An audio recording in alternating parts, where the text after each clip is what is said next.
We aim to expand the VTL land also to include travelers, general travelers, that means not citizens and long-term residents, from mid-December onwards, taking into account the public health situation.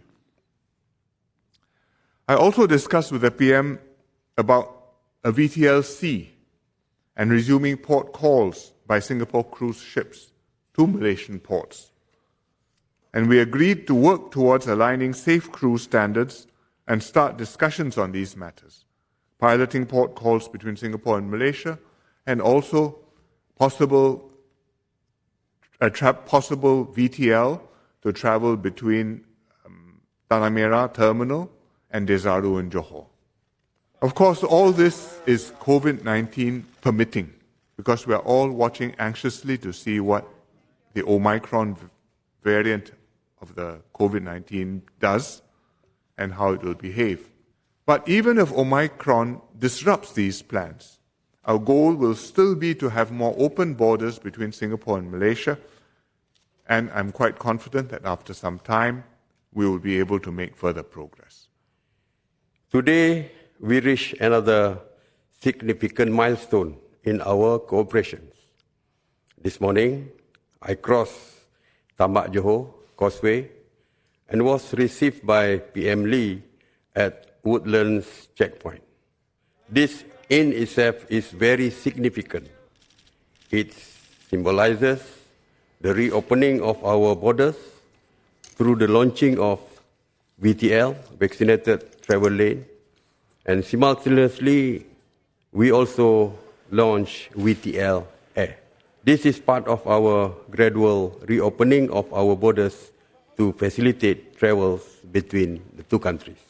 I've also discussed with PM Lee additional measures that we will undertake in respect of cross-border travels between Malaysia and Singapore. Both of us have agreed to one, to include all categories of travelers for the VTL land, subject to the health requirements determined by both countries.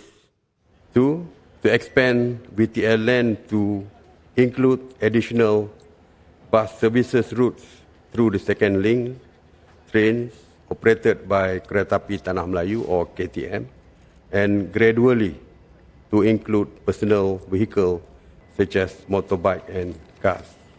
We acknowledge that reopening of borders is important to reactivate cross-border social and economic activities that will benefit the people of both countries.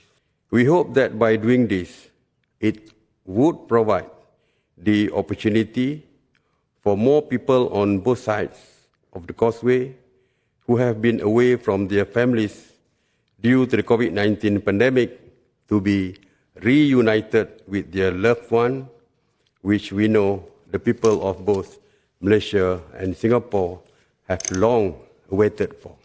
PM Lee and I also discussed the cross-border movement by air between Singapore and destinations like Penang, Langkawi, Kuching and Kota Kinabalu in Malaysia. Both of us decided that our officials should start to draw up measures for this purpose.